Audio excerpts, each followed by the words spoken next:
Listen carefully. This world will break every mind that is not trained to stand alone. People will drain you. Pain will chase you. The past will try to chain you. But a strategic mind learns the first law of emotional power: detach or be destroyed. Detachment is not coldness. It is control. It is the ability to watch chaos without letting it touch your inner balance. It is the discipline to walk away from noise, weakness, and emotional traps without apologizing. Most people bleed energy because they care too quickly, react too fast, and attach too deeply. You cannot afford that. Not if you want to become someone who never collapses. Not if you want to move like a quiet weapon.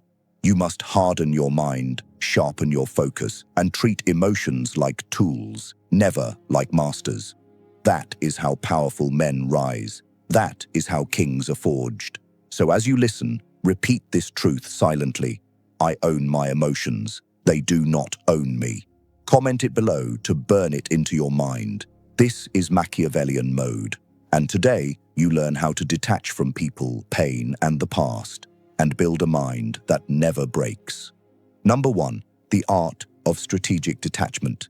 Detachment begins with a brutal truth. Most people cling to others because they fear standing alone, but every powerful mind is built in solitude. When you detach, you stop giving strangers access to your emotions, you stop letting temporary feelings shape permanent decisions, and you stop allowing the past to define how you move today. You become deliberate, you become precise.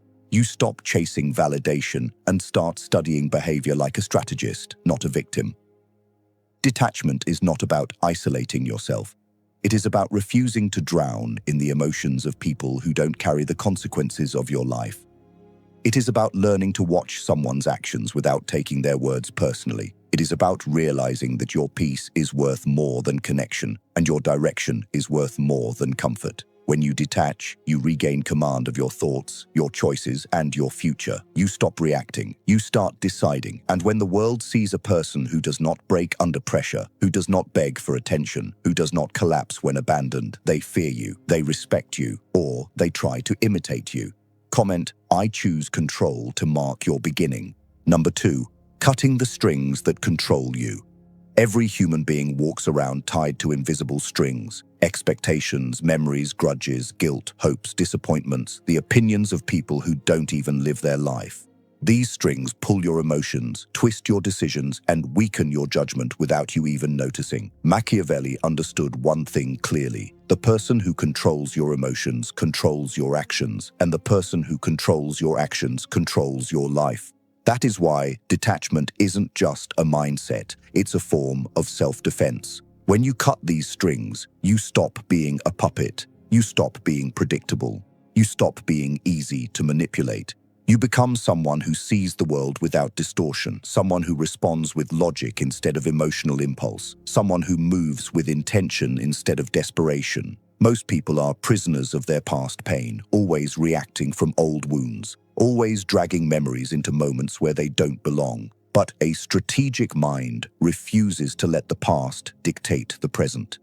You detach by confronting the truth. Not every battle deserves your energy. Not every person deserves your trust, and not every emotion deserves your attention. You detach by refusing to let people live rent-free in your head. You detach by refusing to let anger rush your judgment or attachment blind your perception. True power begins the moment you can look at something that once triggered you and feel nothing but clarity. The moment you can walk away from someone who drains you and feel no guilt. The moment you can stand in silence, unmoved, while others try to provoke a reaction. That is when you become untouchable. That is when you rise above the emotional chaos that destroys ordinary men. If you're ready to level up, comment, "My mind obeys me," and let the transformation continue. Number 3, emotional neutrality, the weapon of the unshakable. Emotional neutrality is the silent weapon that turns ordinary men into strategic giants, because the moment you stop reacting automatically is the moment you start choosing intelligently. Most people carry emotional triggers like open wounds. Any insult, disappointment, delay, or rejection can pull them into chaos within seconds. They explode, they panic, they overthink, they beg, they justify, they crumble. Their emotions move first, and their mind arrives too late. But the man who masters emotional neutrality moves differently. He observes before he reacts. He breathes before he speaks. He thinks before he decides. He is not cold. He is controlled. He is not distant. He is deliberate. Emotional neutrality means you refuse to give anyone the power to dictate the pace of your inner world.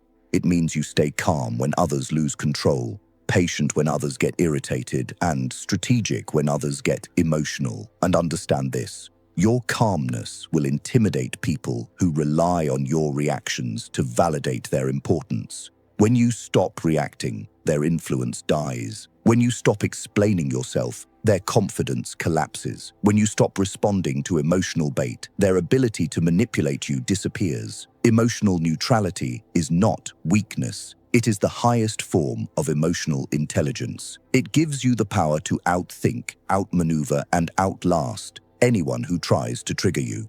It gives you clarity in the exact moments when others destroy themselves through impulsive decisions. And the truth is, emotional neutrality is built through discipline. The discipline to let silence answer disrespect.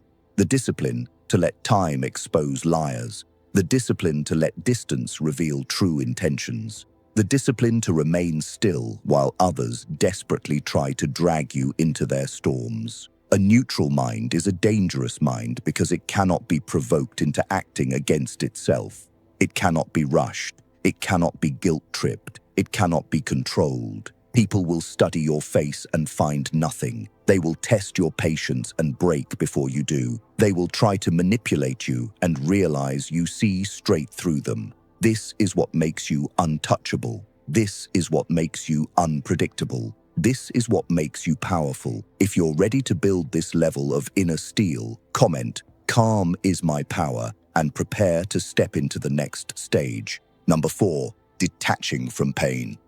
Turning wounds into weapons. Pain becomes a prison only when you treat it as something that happened to you instead of something that happened for you. And the moment you shift that perspective, you break the emotional chains that have held you down for years. Most people carry pain like a badge of identity.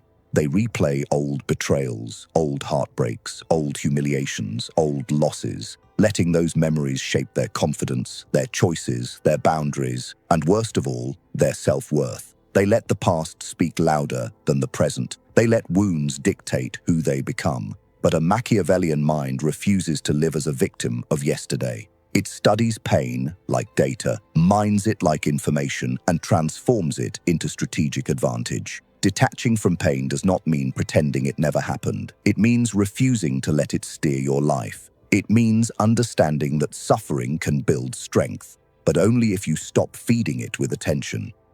Pain sharpens you when you stop indulging in emotional storytelling and start extracting lessons instead. Who lied to you?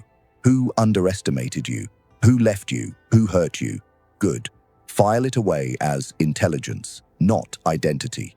Pain becomes fuel when you stop asking, "Why did this happen to me?" and start asking, "How can this make me stronger, colder, smarter, and harder to break?" The world destroys people who take pain personally. It cannot touch those who convert pain into discipline. Detaching from pain means refusing to let heartbreak make you desperate, refusing to let betrayal make you paranoid, refusing to let failure make you timid. It means holding your emotional center steady even when your world shakes. It means remembering that the past is not a prophecy. It is a closed chapter with no authority over your future unless you hand it the pen again. You must realize that every painful memory loses power once you stop revisiting it.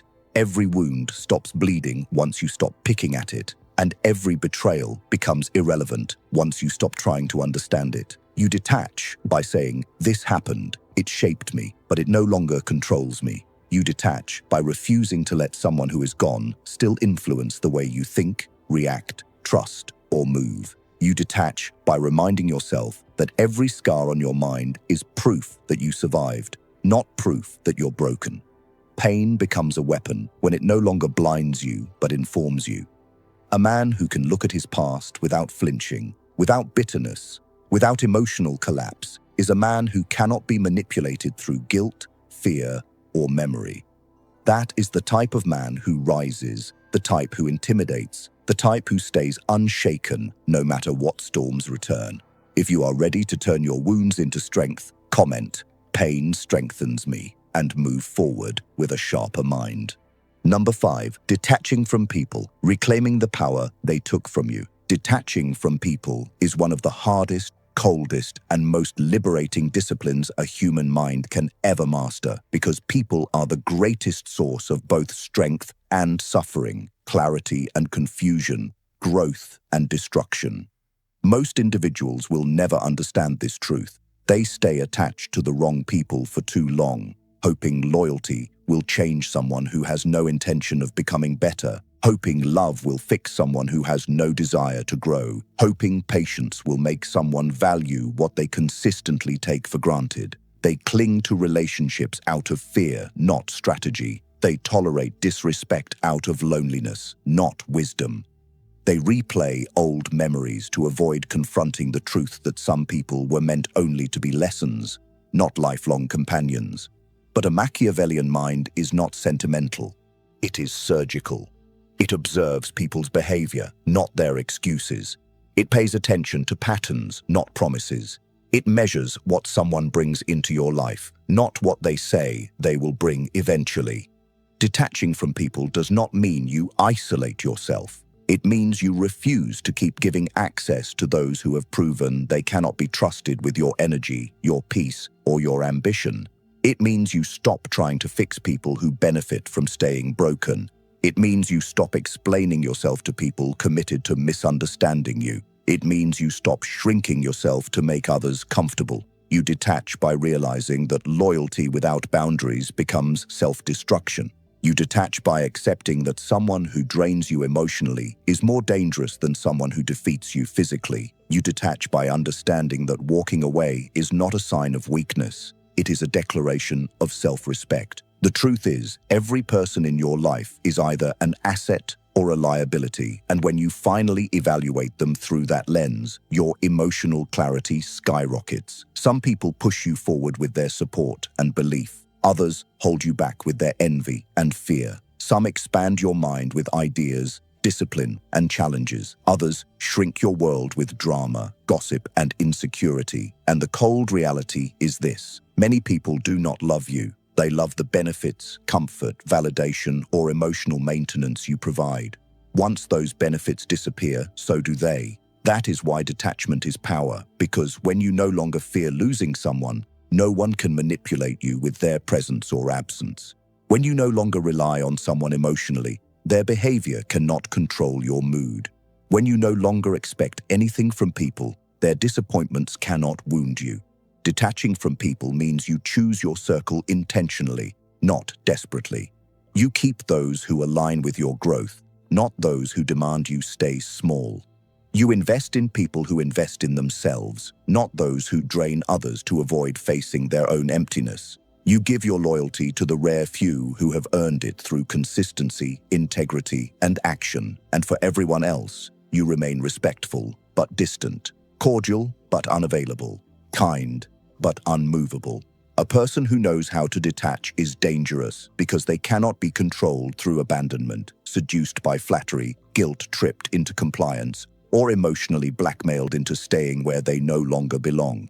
They choose who stays and who leaves, and they do it without trembling. If you are ready to reclaim your emotional power from the hands of others, comment, "I control my connections," and step into the next stage of mastery. Part 6. Detaching from the past. Destroying the stories that keep you weak.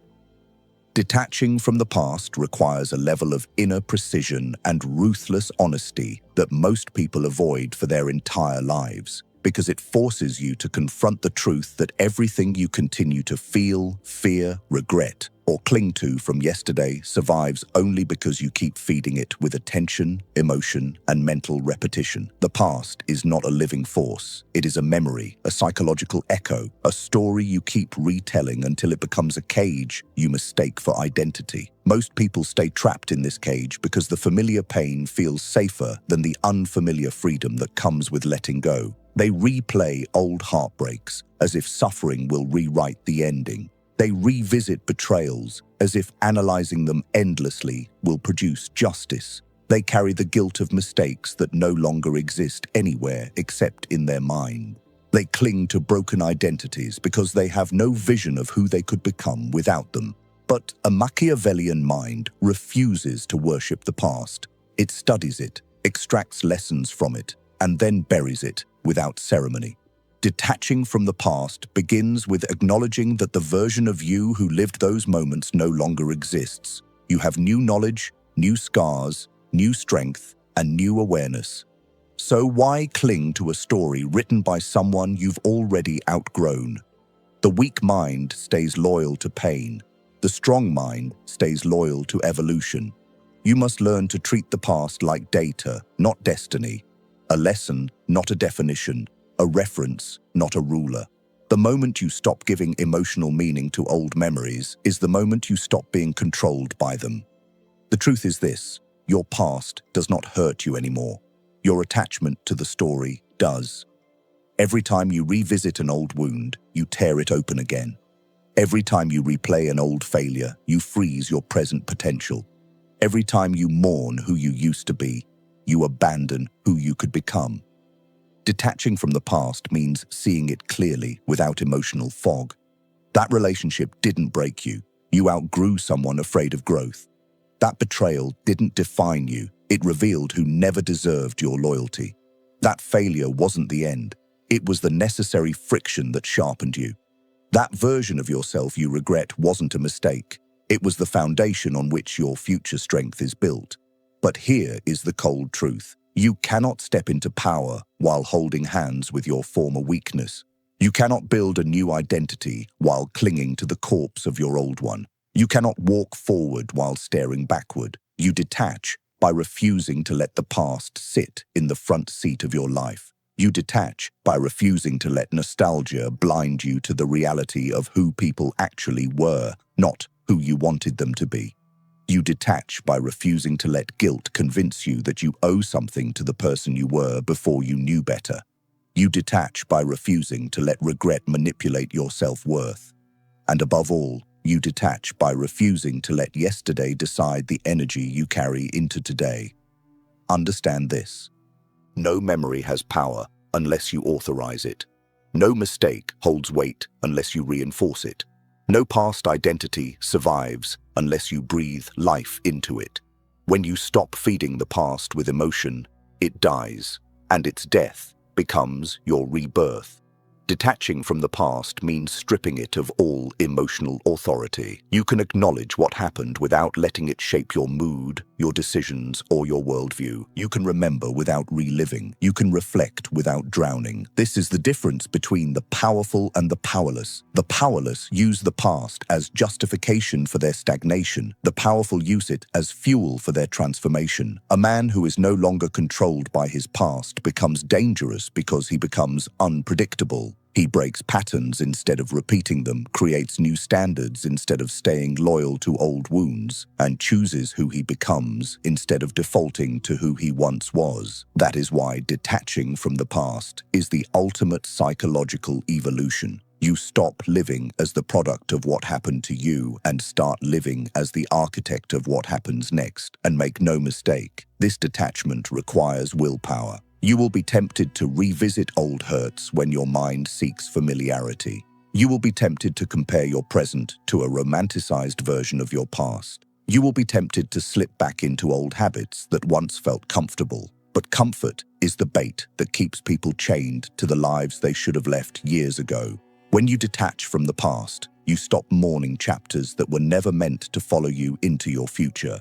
You stop apologizing for outgrowing environments that stopped nourishing you. you stop feeling guilty. For becoming someone your old circle can no longer understand, the past becomes a closed book, not a recurring nightmare. The man who detaches from his past becomes unbreakable because nothing behind him holds the ability to drag him backward. He becomes unstoppable because his identity evolves faster than his memories can limit him. And he becomes unshakable because he finally realizes that the only thing that ever had the power to imprison him was the story he kept telling himself. If you are ready to destroy the last chains, whisper internally and then comment publicly, "The past has no power over me." Number 7. Building the unbreakable mind. The rise of the man who feels but obeys only his will. An unbreakable mind is not a mind without emotion. It is a mind where emotion exists but never commands, where feeling occurs but never overrules reason, where fear whispers but never wins, where doubt appears but never dictates direction, and where the past, people, and pain may knock on the door but are never allowed inside. Most people crumble not because life is too hard, but because their mind is too easily invaded. By memories they should have buried, by opinions that should have been ignored, by fears that should have been challenged, and by attachments they should have severed long ago. They operate like open cities with no walls, no gates, no guards. Any thought, any person, any insult, any insecurity can walk right in and take control. But an unbreakable mind is a fortress, a structure built intentionally, reinforced daily, guarded ruthlessly, and that fortress begins with self-command. The first pillar of the unbreakable mind is discipline, because discipline trains you to do what needs to be done, regardless of how you feel. Discipline teaches you to act when others hesitate, to continue when others quit, to focus when others get distracted, and to rise when others collapse. When your actions stop obeying your emotions and start obeying your principles, your mind becomes untouchable. The second pillar is clarity, the ability to see reality without distortion, sentimental fog, or emotional bias. Clarity allows you to detect manipulation instantly, recognize threats early, identify weakness within yourself before it becomes a weapon in someone else's hands, and make decisions based on truth instead of desire. Clarity makes you immune to flattery, indifferent to insults, and resistant to emotional chaos. The third pillar is detachment, because without detachment, discipline becomes fragile and clarity becomes corrupted. Detachment frees you from the invisible chains that pull the average person in every direction. Approval, validation, nostalgia, loneliness, guilt, desire. Detachment says, "I will feel this, but I will not follow it." It says, "I acknowledge this pain, but I will not bow to it." It says, "I remember what happened, but I do not live there anymore." The fourth pillar of the unbreakable mind is adaptability, the ability to shift when life shifts, to evolve when circumstances evolve, to change approach when the strategy demands it, and to remove yourself from situations where your strengths are being wasted or your value is being drained. Adaptability is the weapon of those who survive storms, and the advantage of those who outplay their enemies without ever meeting them head-on. The fifth pillar is emotional minimalism, the skill of caring selectively, investing intentionally, and reacting sparingly. The unbreakable mind does not waste energy on arguments that lead nowhere, people who refuse to grow, opportunities built on uncertainty, or situations driven by ego. It cares only where care produces results. It invests only where investment multiplies. It reacts only when reaction shifts outcomes. The sixth pillar is silence, strategic silence, not passive silence. The unbreakable mind does not broadcast its plans, reveal its emotions, explain its boundaries, or justify its decisions. Silence protects your intentions, confuses your enemies, and strengthens your presence. It keeps others guessing while you stay focused. The seventh pillar is mental independence, the ability to think for yourself, decide for yourself, validate yourself, and stand alone without trembling. Most people fear standing alone because they lack self-belief. But an unbreakable mind knows solitude is not emptiness. It is power. It is in solitude where vision becomes clear, where identity becomes defined, and where strength becomes undeniable. The eighth pillar is emotional sovereignty, the complete ownership of your inner world. It means no one is allowed to control your mood, dictate your value, or pull you into their emotional storms. It means you refuse to be emotionally available to chaos, negativity, or manipulation. It means you live by a simple law. My emotions belong to me. No one else holds the remote. The ninth pillar is a ruthless relationship standard. The unbreakable mind does not bond with people who drain, distract, or derail it. It does not chase people who leave, nor cling to people who stay without contributing. It does not allow energy vampires, emotional parasites, or insecure manipulators to camp inside its peace. It surrounds itself only with those who sharpen, support, or strengthen. And the 10th pillar, the final and most essential, is identity mastery, the ability to consciously choose who you become next instead of remaining who you were by default. The unbreakable mind reinvents itself, continuously shedding outdated beliefs, eliminating useless habits, replacing destructive patterns, and upgrading standards without apology. It holds itself to a level others cannot understand and refuses to fall back into the version it outgrew. An unbreakable mind is not something you inherit. It is something you construct, brick by brick, decision by decision, discipline by discipline, boundary by boundary. It is the product of silence, suffering, solitude, strategy, and self-respect. And once you build it, no betrayal can shatter it, no loss can collapse it, no insult can penetrate it, and no storm can move it. If you are ready to begin forging this inner fortress, comment, "My mind is mine," and prepare for the next step in your rise. Number 8. The power of controlled emotion. Commanding your inner world like a strategist, not a slave. Controlled emotion is not the absence of feeling, it is the mastery of feeling, the art of directing emotion instead of being directed by it, the rare ability to harness internal forces with the same precision a general uses to command an army. Most people misunderstand emotional control. They think it means becoming numb, empty, or indifferent, but that is weakness disguised as toughness. True control means you feel everything, yet nothing holds power over your behavior. You experience emotion fully, but you obey it only when it aligns with your strategy.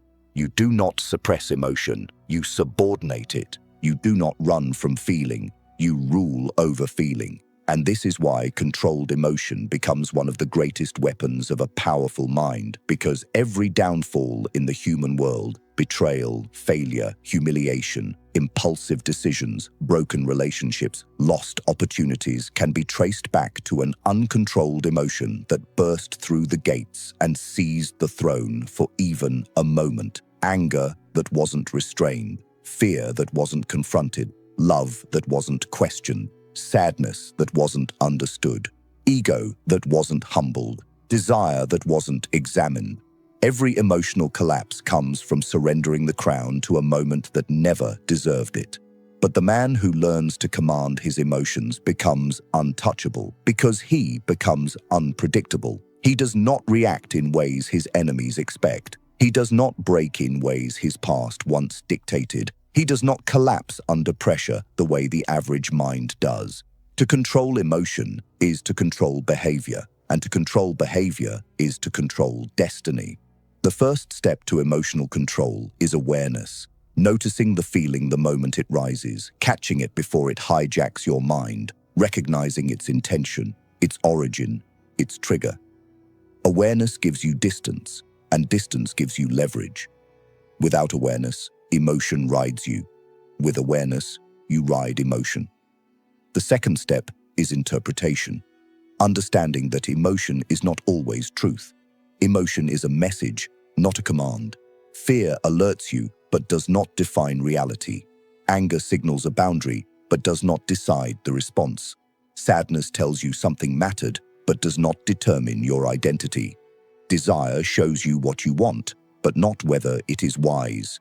Emotion speaks, but you choose whether to listen or disregard. The third step is containment, holding emotion inside you without letting it spill recklessly onto others or sabotage your decisions. Containment teaches you the difference between internal experience and external expression. You can feel anger without speaking it. You can feel fear without acting on it. You can feel love without losing judgment. You can feel pain without collapsing. Containment creates the psychological distance that weak minds lack. The fourth step is direction, taking that emotion and using it as fuel instead of letting it burn you. Anger becomes discipline, fear becomes preparation, pain becomes strength, loss becomes clarity, desire becomes ambition, emotion becomes raw energy that you channel, not a wildfire that consumes you. This is why controlled emotion produces greatness. It multiplies your internal power instead of scattering it. The fifth step is detachment, the ability to hold emotion without becoming emotion. The ability to observe your own internal storm while standing in the calm center of your mind. Detachment gives you the ability to feel deeply yet act rationally, to experience intensity without losing composure, to walk through fire without letting the flames guide your steps. Most people destroy themselves because they treat emotion as identity. They say, "I am angry," instead of, "I feel anger." They say, "I am afraid," instead of, "I feel fear." They say, "I am broken," instead of, "I feel pain." They attach themselves to the emotion so tightly that they become extensions of it. And once emotion becomes identity, control becomes impossible. But the man who can separate self from feeling becomes sovereign. He is no longer defined by his internal weather. He becomes the observer, the commander, the architect of his inner world. The sixth step is expression with intention, the conscious, calculated release of emotion where it serves a purpose, not where it seeks relief. You express emotion when it advances your goals, strengthens your bonds, protects your boundaries, or clarifies your truth, not when it temporarily soothes the inner child. Weak minds express emotion impulsively. Strong minds express emotion strategically. The seventh step is self-respect, because emotional control is impossible for someone who allows themselves to behave in ways that violate their own standards. Self-respect sets boundaries with yourself. I do not beg. I do not panic. I do not chase. I do not collapse. I do not react blindly. I do not embarrass myself for temporary emotion. When you respect yourself, you refuse to act in ways that weaken you, even when emotion tempts you. The eighth and final step is integration, the moment emotional control becomes a part of who you are, not something you attempt. It becomes instinct. You stay calm automatically. You think before reacting without effort. You remain composed even when blindsided. You move with the quiet, dangerous confidence of someone who cannot be shaken from within. People will start saying you are cold, emotionless, detached, but in reality, you are simply not controlled by forces that control them. You feel everything. They just don't see it. You think deeply. They just don't hear it. You choose your responses. They just can't predict them. Controlled emotion is the crown of the unbreakable mind. It is the skill that separates the leaders from the followers, the respected from the exploited, the dominant from the manipulated. It is the art that Machiavelli understood. Power is held by those who command themselves when others lose themselves. If you are ready to ascend into this level of self-mastery, comment, "I command my emotions," and prepare to continue your evolution. Number 9. Becoming untroublable, the state where nothing and no one can move your center. To become untroublable is to reach a level of inner dominance where life no longer shakes you, people no longer confuse you, emotions no longer drown you, and circumstances no longer dictate the quality of your mind. It is the point where your internal stability becomes so solid, so centered, and so deliberately constructed that outside forces lose their ability to penetrate your psychological walls. Most people live in a constant state of emotional turbulence because their minds are reactive rather than intentional. They respond instantly to stress, panic in uncertainty, break under pressure, and allow the smallest inconvenience or insult to throw them off balance. Their emotional center is weak, fragile, and easily influenced. But the man who becomes untroublable moves differently. He is anchored, steady, deliberate, and unshaken, not because life is easy, but because he has built an internal system that cannot be destabilized. Becoming untroublable begins with understanding one truth: control is internal, not external. You cannot control what others do, what they say, how they behave, how they misjudge you, or how life unfolds. But you can control how you interpret, respond, and adapt. You can control your thoughts, your reactions, your habits, your attitude, your boundaries, your strategy, and your emotional allocation. You detach from the illusion of external control and redirect all your energy toward inner command. The untroublable man does not need circumstances to be perfect. He needs his mind to be disciplined. He does not need people to treat him right. He needs his boundaries to be clear. He does not need life to be predictable. He needs his focus to be unwavering. And this is where most people fail. They spend their lives trying to fix the world around them instead of fortifying the world within them. They try to change people instead of changing their responses. They try to avoid discomfort instead of training their mind to withstand it. They try to escape uncertainty instead of strengthening their tolerance for it. To become untroublable, you must develop emotional endurance, the ability to remain calm in storms that terrify others, the ability to think clearly under pressure, the ability to remain composed when insulted, the ability to keep moving when your emotions scream at you to freeze. You must cultivate internal stillness, a quiet space inside your mind that nothing external can reach. Stillness does not mean passivity, it means control in chaos. It means you do not let people drag you into unnecessary noise. It means you do not let their insecurities trigger your insecurities. It means you do not let their drama infect your peace. It means you let the world burn around you without letting the fire spread inside you. And the truth is, people will test you more when you develop this level of control, because your calmness threatens their instability, your silence threatens their insecurity, your discipline threatens their laziness, your detachment threatens their emotional manipulation. But you remain unbothered because you understand that someone else's internal chaos is not your responsibility and will never be your problem. Becoming untroublable also means having unshakable self-trust, a confidence built not on ego, but on evidence, on discipline, on experience, on surviving what once broke you, on mastering what once controlled you. You trust your judgment, you trust your intuition, you trust your resilience, you trust your ability to handle whatever comes. An untroublable man does not fear the unknown because he trusts himself in the unknown. He does not fear loss because he trusts his ability to rebuild.